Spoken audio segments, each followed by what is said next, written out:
మరి ఇక్కడ ఇంత జరుగుతా ఉంటే ఇక మన సార్లు వేలు ఏడా కన్న తల్లికి తిండి పెట్టలేనివాడు పిన్నమ్మకు బంగారు గాజులు చేస్తాడట వెనకటికి ఒకడు అనేవాడు. రాష్ట్ర కాంగ్రెస్ నేతల తీరు చూస్తూ ఉంటే అలాగే ఉంది.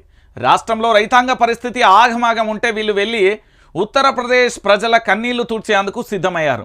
అక్కడ ప్రజల కష్టాలు తీరుస్తామని చెప్తున్నారు. తమ అగ్రనేత రాహుల్ గాంధీ కోసం రాయ్బరేలీలోని ఎన్నికల ప్రచారంలో చేస్తున్న కాంగ్రెస్ నేతలకు రాష్ట్ర రైతుల సమస్యలు కనబడడం లేదా? కనబడనట్టు వ్యవహరిస్తున్నారా? ఇంద్రమ్మ మనవడి మీద ఉన్న అభిమానం ఈ రాష్ట్ర రైతాంగం మీద లేదా అనేది ఒక్కసారి ఆలోచించాలి. నేనేం చెప్తున్నానంటే అధికారం లేకపోతే మీ కాళ్ళు పట్టుకుంటారు, అధికారం వచ్చిన తర్వాత మీ జుట్టు పట్టుకుంటారు. ఇంతకంటే ఉదాహరణ ఇంకొకటి లేదు. కాంగ్రెస్ ప్రభుత్వం వస్తే ఏమొస్తుంది? మా నాన్న అంటుంటే ఇంట్లో ఎప్పటికీ, అరే నువ్వు ఏమనుకుంటున్నావురా, గత ప్రభుత్వానికి సంబంధించి భారీగా మీరు అందరు విమర్శలు చేస్తున్నారు. ఒకవేళ కాంగ్రెస్ ప్రభుత్వం వస్తే ఏమవుతుందో తెలుసా? నేను పొగబాంబులలో అప్పుడు బషీర్బాగ్ కాల్పులలో నా ప్రాణం పోయేది నీకు గుర్తుందా? దేనికోసం పోయినా? కరెంటు కోసం పోయినా. కాంగ్రెస్ వస్తే కరెంటు కోతలు వస్తాయి, కాంగ్రెస్ వస్తే సాగునీళ్ళ సమస్యలు వస్తాయి, కాంగ్రెస్ వస్తే అల్లరి మూకలు ఎక్కువైతే, కాంగ్రెస్ ప్రభుత్వం వస్తే తినడానికి తిండి ఉండదు, కాంగ్రెస్ ప్రభుత్వం వస్తే మద్దతు ధర ఉండదు, కాంగ్రెస్ ప్రభుత్వం వస్తే ఆగమాగం అడివడివి అవుతుంది. ఏమో తమాషా చేస్తున్నారు అన్నారు. ఇది ఇప్పుడు స్పష్టంగా కళ్ళ ముందు కనబడుతున్న దృశ్యాలు అన్నట్టు. నేనేమంటున్నానంటే ఇక్కడ రాహుల్ సేవలో సీఎం మంత్రులు ఎమ్మెల్యేలు అందరూ పోయారు కదా, పోర్రి, తప్పులేదు, మీ అగ్రనేత కోసం పోరి.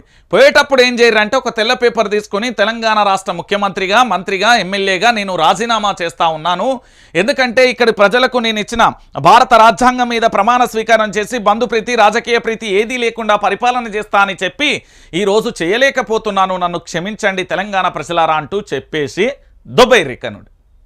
దొబ్బైర్రి, నేను చెప్తున్నా కదా. కానీ ఇక్కడ తెలంగాణ ప్రాంతంలో రాయబరేలీకి అందరు క్యూ కట్టిన కాంగ్రెస్ నేతలు తెలంగాణ రాష్ట్ర రైతాంగ సమస్యల గురించి పట్టని వైనం. ఇటు కేరళ, కర్ణాటకలో ప్రచారం చేసిన సీఎం రేవంత్ రెడ్డి త్వరలో యూపీకి వెళ్లనున్న ముఖ్యమంత్రి, ఒడిశాలో ప్రచారం చేసిన డిప్యూటీ సీఎం బట్టి, మహారాష్ట్రలో మంత్రి పొంగులేటి. ఇదేనా ఇందిరమ్మ పాలన అంటే? ఆ కుటుంబం కోసమేనా మిమ్మల్ని గెలిపించింది? పోయిర్రి. ఎందుకంటే తెలంగాణ రాష్ట్ర వ్యాప్తంగా కూడా ఏంది పూర్తి స్థాయిలో కూడా ఇక్కడ ఏంది రైతులు కన్నీళ్లతో ఉన్నాయి కనబడతలేదు. వీళ్ళందరూ షేదైళ్ళు, రాహుల్ గాంధీ వీళ్ళకి ముద్దైళ్ళు. పోయి ముద్దు పెట్టుకోపోర్రి, పోయి ముద్దు పెట్టుకోరు. ఇక్కడ మా తెలంగాణ ప్రజలంతా షేదైళ్ళు, మీకు రాహుల్ గాంధీ ముద్దయినట్టున్నాడు, పోర్రి. ఈ తెలంగాణలో రైతులు ఆగమాగమైపోతూ ఉంటే పరిస్థితి అంతా ఎట్లా అంటే పరిపాలన వ్యవస్థ ఉందా? ఇక్కడ ఒక రాష్ట్ర ముఖ్యమంత్రి ఉన్నాడా? పరిపాలన యంత్రాంగం ఉందా? అధికారులు ఏడవైలు, ఎమ్మెల్యేలు ఏడవైలు? మీ నియోజకవర్గానికి సంబంధించి ఓటు వేసి ప్రజల చేత ప్రజల కొరకు ఎన్నుకోబడిన ఎమ్మెల్యే ఏడజచ్చిండని అడుగుతున్నారు తెలంగాణ ప్రాంత బిడ్డలు. ఏ జిల్లాకి వెళ్ళినా, ఏ మండలానికి వెళ్ళినా, ఏ గ్రామానికి వెళ్ళినా కాళ్ళ మీద పడి ఏడుస్తున్నారు. తెలుసా ఎంత ఘోరమైన పరిస్థితి అండి ఇది? నాకు నిజంగా చెప్తున్నా, నా జీవితంలో ఇంత దుర్మార్గమైన పరిస్థితిని నేను ఎప్పుడూ చూడలే. అరే ఏ జిల్లాను దట్టినా, ఏ నియోజకవర్గాన్ని దట్టినా, ఏ మండలాన్ని దట్టినా, ఏ గ్రామాన్ని దట్టినా వాళ్ళ కన్నీళ్ళు అరణ్య రోదన. అన్నా ఏందన్నా బతుకులన్నీ ఆగమైపోయినాయి. ఒక రైతు చెప్తుండు నిన్న, అన్నా అమ్మ లేదు, నాన్న లేదు, మేము ఒక్కనే ఉన్నా, ఒక్కని 2 ఎకరాల వరి వేసిన, ఇగో చూడన్నా పండించి కొనుగోలు కేంద్రాన్ని తీసుకొస్తే ఇప్పటి వరకు పట్టించుకుంటలేరు అంటారు. 6 కాలం కష్టపడ్డన్నా, నెలల కష్టం అన్నాను అది అని చెప్పి కన్నీళ్ళ మీద పడి ఏడుస్తున్నాడు. ఎంతోమంది రైతులు అరణ్య వేదన అది ఒక్కరికో ఇద్దరికో చెప్తే అయిపోయేది కాదు. ఇక వీళ్ళు ఆ కుటుంబం కోసమే అంటే మరి తెలంగాణ ప్రాంత బిడ్డల కోసం ఏడవేలు. ఇగో చూడుర్రి, పోనీ వీళ్ళకి ప్రచారానికి ఏమైనా భాషలు వస్తాయంటే నాకైతే తెలియని పరిస్థితి. మరి వీళ్ళకి వస్తుందా రాదా అది సెకండరీ విషయం. మొత్తం పోయి అక్కడ జోకుడుగాలు తయారయ్యారు. ఇట్లా జోకుతారు వాళ్ళు, వీళ్ళ అగ్రనేతలే పట్టుకొని జోకుతారు వీళ్ళు. భజన బ్యాచ్ అంటాం కదా మన భాషలో, నాకు సీఎం పదవి ఇవ్వండి, నాకు సీఎం పదవి ఇవ్వండి. ఇప్పుడు పోయిన వాళ్ళు అంతా కావాలి సీఎం సీట్ కోసం పోయిన వాళ్ళే. అరే ఆఖరికి ఎమ్మెల్యేలకు మీకేం పనరా నాయన? రాయ్బరేలీలో ఆడ ఏది రాహుల్ గాంధీ పోటీ చేసే కాడ గెలిస్తే మీకేమొస్తుంది? ఓడిపోయినా ఏమొస్తుంది? అక్కడి ప్రజల నిర్ణయం. మీరు తెలంగాణ ప్రాంత బిడ్డలకే న్యాయం చేయలేకపోయి అక్కడికి పోయి వాళ్ళని ఎందుకు మోసం చేస్తున్నారు?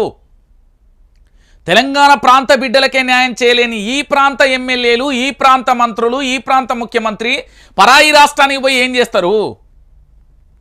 ఇక్కడ ఆల్రెడీ కొన ఊపిరితో ఉన్న వాళ్ళని తీసుకెళ్ళి నువ్వేం బిక్తావు అంటున్నా నేను.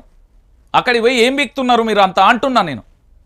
అరే ఇక్కడ తెలంగాణ రాష్ట్ర వ్యాప్తంగా రైతులు అరిగోసపడతా ఉంటే రాహుల్ గాంధీ అని ఆయన చుట్టూ తిరుగుతున్నారేంది? కళ్ళు కనబడతలేవా? కళ్ళుండి చూడలేరా? ఇక్కడ కళ్ళు దొబ్బినాయా? ఇగో చూడు, ఇగో రైతుల బాధలు చూడు. పండించేదాకా ఒక కష్టం, పండించినాక ప్రకృతితో ఇంకో కష్టం. ఇగో ఇక్కడ చూడు ఏం చేస్తాను నేనే. కళ్ళేమన్నా కనబడతలేవా? చౌటల, దద్దమ్మల, దున్నపోతుల, అడ్డగాడిదల మనసులేనా మీరు అని అడుగుతున్నారు ఈ రైతాంగం. నేను అడగట్లే, ఈ రైతాంగం అడుగుతూ ఉన్నది. ఈరోజు తెలంగాణ ప్రాంత బిడ్డలందరూ కూడా అడుగుతూ ఉన్నారు, అరే ఏమిరా భయ్ తెలంగాణలో ఇంత జరుగుతూ ఉంటే ఏంది రంజిత్ అన్న వాళ్ళు గాముకాన వేయరంటే ఏం చేస్తాం? తెలంగాణలో అసలు కాంగ్రెస్ ప్రభుత్వ పరిపాలన కొనసాగిస్తున్నారా ఉందా లేదా అనేది కూడా తెలియని పరిస్థితి. నిజంగా చెప్తున్నా, చాలా ఘోరమైన బాధాకరమైన విషయం ఇది. మీరు ఓన్లీ ఇక్కడ ఒక్కకాన్నే అనుకుంటారు కానీ ఎటువైపు చూసినా దిక్కులన్నీ బిక్కటిల్లినా ఎటువైపు చూసినా